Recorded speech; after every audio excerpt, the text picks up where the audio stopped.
What's up everyone, this is Darren with Rose Studios, and today I got something super cool to show you guys. This is not an overview video, not a video review, not a super informative video. This is just something that I really wanted to share with you guys. So back about 8 months ago, when I started to use Max Model's TE Pro Chamber, as well as with and recently with their ME Pro Chamber, which I also just got from Max Model, what I thought was that I can probably build a super compact AEG with a tracer that's inside, because the TE Pro and MB Pro, there's a tracer unit, and you can have the tracer unit on your chamber. So in theory, I can have an airsoft gun that has a tracer that's this small. The gun is so small it fits into the frame. But what I also wanted to do was build a 6-tooth DSG pre-cocking custom in this. Which was very challenging to do. At the time when I thought of it, I thought it was going to be very easy, but it turned out to be much more challenging than I thought. Is because I actually had several friends who own G&G ARP9s, and they were using BDC Spectres, Jeftrons, as well as the Gate Tines, and we accidentally realized something. It turns out that some of these MOSFETs, if you try to turn up the pre-cocking, or if you try to use the DSG settings, some of them are programmed to work with an assumed amount of teeth. In most cases, DSGs are normally 8 teeth, so they programmed it to work with 8 teeth only. So that basically means that I cannot do any unusual builds like a 6-tooth DSG or a 7-tooth DSG. We actually attempted to do that, and what happened was that we had a lot of stability issues. The pre-cocking would not function. The gun overall would just malfunction all the time. So actually, I gave up on this idea about 8 months ago. Until recently, until last month, Perun Airsoft, I'm sorry if I'm butchering your company name, Perun? They started to make this MOSFET called the V2 Optical, which is super cool. Is because, well, besides using optical sensors, which I'll show you right here, it uses optical sensors very similar to the Gate Titan, except that the PCB for this is a lot smaller. It's a lot smaller than you think. So that's the sensors for your selector, that's the sensor for your trigger, and that's the sensor for your sector gear. And as you guys can tell, it doesn't have that long arm that goes over, that goes around your sector gear bearing. It doesn't have that. So it doesn't look like, I looked at the instruction video for the installation of this. It doesn't look like you have to align up anything. It just looks like you have to install it and just calibrate it, and then it will work. So the installation of this looks a little bit more simple. But one of the key selling points of this, one of the key features that is super cool, is that what this is, and they also give you this card with all the programming instructions here. I thought that was pretty neat. But what's super cool about this MOSFET, about this V2 Optical, is that you can control active braking, and you can control the pre-cocking power. And so when I found this out, the first thing I asked Jacob, who is the CEO, I think he's the CEO of Perun, the first thing I asked him was that, wait, can I build a 6-tooth DSG off of this? And he said, you know what? He didn't say no. He didn't say yes either. But he says that I might be able to. So obviously I'm going to try doing that. I'm super curious to know how that works, is because with the pre-cocking power, what this basically means is that if you set the pre-cocking power too high, it won't work properly. But because I have full control over it, that basically means that in theory, I should be able to tame the 6-tooth DSG. So this opens up, you know, a few extra choices for me, and this also means a few other things. It means that you're not limited by what the MOSFET was programmed with a fixed amount number or something like that. You can build short stroke regular SSGs. You can also do that with a Gate Titan, but with this, because you can control pre-cocking power, you don't have to worry about stability issues, in theory. So this essentially means that you can build every single build that you can possibly think of with this and have the pre-cocking stable all the time. In theory, and that's because you have full control over everything.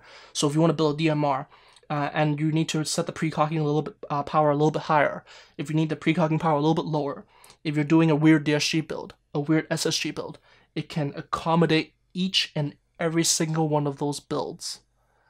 Now, this is not to say that the other MOSFETs out in the market cannot do that. What I'm saying is that you have an easier time because all you have to do is program it until the point where it works.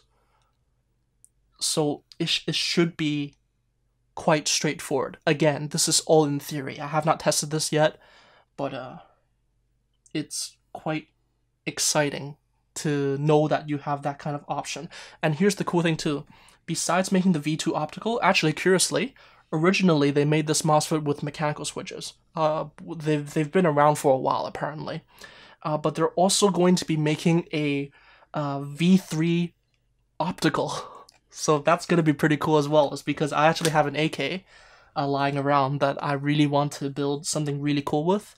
So they have a V3 optical coming soon. I did ask them if I could maybe try out their MOSFET as well. I think they're okay with that, so man, I'm gonna have some cool builds coming up, I think. But anyways, let's just quickly go over the stuff that it comes with. This is because this video is not meant to be like an overview or anything like that, but I'll just show you guys some of the stuff. So it comes with a sticker. I'm gonna stick this on my gun cabinet.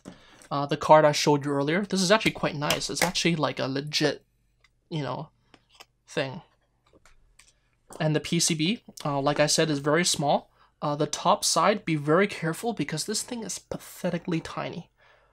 But the logo there is super nice. So check that out. It actually has this like shiny copper gold color to it. It actually looks very Gucci. Actually, it does look like Gucci. So. And it uses a Dean's plug or T-plug, whatever you like to call it. And curiously, this is the part that I have not quite figured out yet. There's actually several parts here that I have not quite figured out.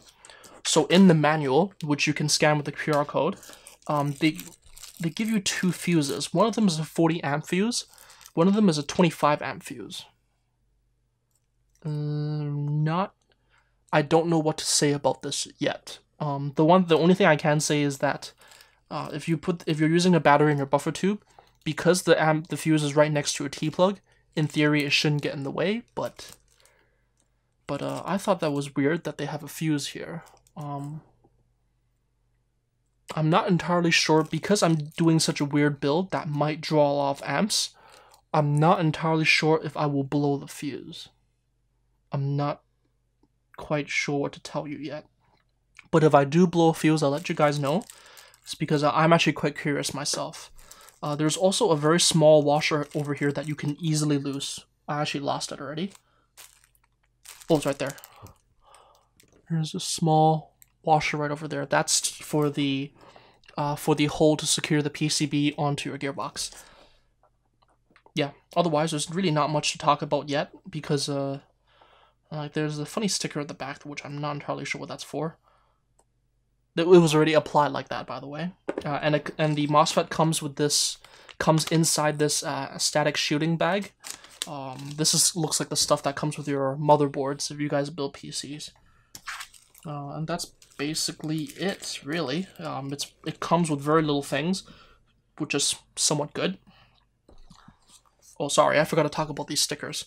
It comes with these selector stickers. This is so that you can put it on your... this is very similar to the Gate Titan.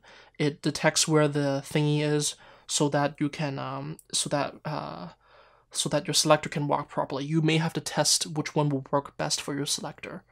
I'm just going to copy what he does in his video and just hope for the best. He actually made a full installation video. And these stickers... Now, this is the part that might be a little bit weird for you. It's also going to be a little bit weird for me. These stickers are apparently, I believe one of them he used this sticker, this top one over here, to cover up the gap here. Supposedly this is to prevent light from going in here and maybe messing with the sensors. I'm not 100% sure. I did read his instructions and I do sort of get it. It's just more like, actually I sort of know what it's for, but but then I don't know if it's necessary. So that's one thing I'm not entirely sure what to tell you yet.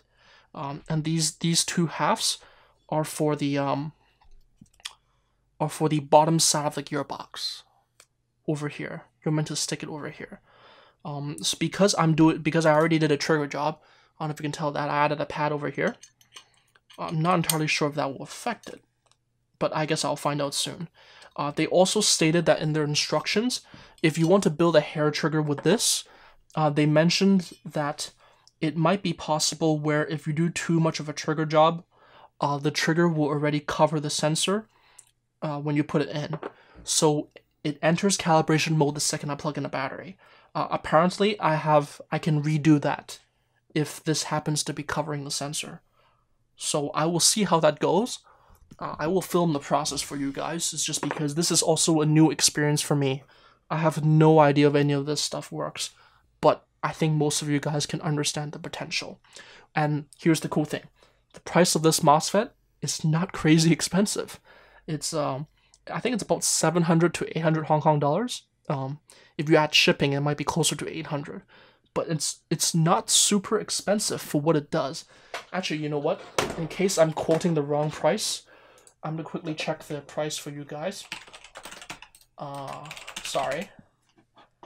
The price of it is 76 euros. Let me see, how much is that? 76 euros to Hong Kong dollars. So that's a 683 Hong Kong dollars. So that means if you, so let me think, how much is that in US? I suck at math. I don't know, that's like 90 US dollars? Let's just say it's 700 to HKD to USD. So it's basically 90 US dollars for this. For an optical MOSFET setup. You don't need to buy other software. You don't need to upgrade the software. It already just comes as it is with full control over everything, right? So that's the only reason why I decided to take up on this offer for this, is because I can't wait to see what it does. Anyways, guys, that's it for the video. Sorry if it's a little bit boring, but I've been quite hyped up for this for a while. It's because after I found out that that you can control all that stuff, that'll be pretty cool. Anyways, peace. Happy shooting.